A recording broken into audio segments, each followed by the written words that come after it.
একটি দিন আসবে যেদিন পৃথিবীর সব রং ফিকে হয়ে যাবে, যেদিন কেউ কারো উপকারে আসবে না। আল্লাহর পক্ষ থেকে আসবে এমন শাস্তি, যার ভয় কল্পনাতেই গায়ের লোম দাঁড়িয়ে যায়। এই কুরআন নাজিল হয়েছে তোমাকে সতর্ক করার জন্য। যারা ঈমান এনেছে, যারা সৎ কাজ করেছে, তাদের জন্য আছে চিরস্থায়ী পুরস্কার। আর যারা মুখে বলে আল্লাহ সন্তান নিয়েছেন, তাদের জন্য রয়েছে ভয়াবহ পরিণতি। তাদের মুখ থেকে বের হওয়া মিথ্যার ভার আসমান কাঁপিয়ে তোলে। তাদের নেই কোনো জ্ঞান, নেই কোনো অনুশোচনা। তারা শুধু ধ্বংসের দিকে ধাবিত হচ্ছে। নবী করিম সাল্লাল্লাহু আলাইহি ওয়াসাল্লাম যেন কাঁদতে কাঁদতে প্রাণ হারিয়ে ফেলেন। এই উম্মত কেন ঈমান আনে না, সেই দুঃখে। এই পৃথিবী, যা আজ রঙিন, সুন্দর, একদিন ধ্বংস হয়ে যাবে। সব কিছু হবে ধুলিমাটিতে রূপান্তরিত।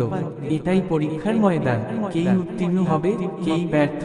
গুহার সেই যুবকরা পৃথিবীর অন্যায় কুফর থেকে পালিয়ে আশ্রয় নেয় অন্ধকার গুহায়। তারা বলে, হে আমাদের রব, আমাদের দান করো রহমত, এবং আমাদের জন্য তৈরি করে দাও সঠিক পথ। শেষে ধীরে ধীরে গম্ভীর কণ্ঠে তারা বেঁচে ছিল আল্লাহর ভয়ে। তুমি কি ভয়